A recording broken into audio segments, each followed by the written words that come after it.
And proceed with warm, dry, suction, and stimulate.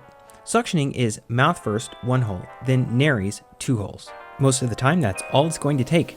But if things are not going well, you may find yourself here on the NRP algorithm. If the baby doesn't have apnea or heart rate less than 100, but they still have labored breathing or persistent cyanosis beyond what you'd expect for the normal. If the baby has apnea or heart rate less than 100, you're going to need to give positive pressure.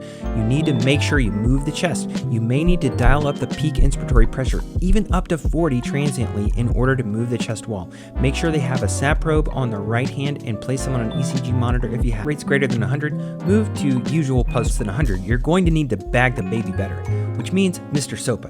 Adjust the mask, reposition the airway, suction mouth then nose, open the mouth, and increase the pressure to make sure you're moving the chest. You may need to place an airway, either an LMA, or you may need to intubate with an endotracheal tube. For an equipment size chart, see the next slide.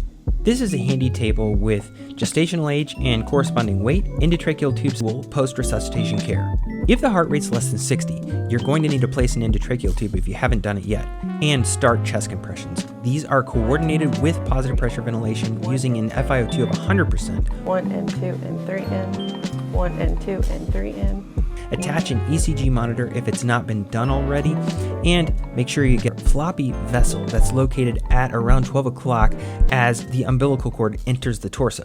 You need to draw up and give 0. And that's over 5 to 10 minutes, and this can be repeated. Also, consider the possibility of a tension pneumothorax as the cause of persistent bradycardia. He could have done this even faster if filming person have helped him. While here 3 minutes gone and still baby struggles for his fist breath. Very bad for his brain. So please don't fall for any social media shared contents. Validate it when it's medical videos.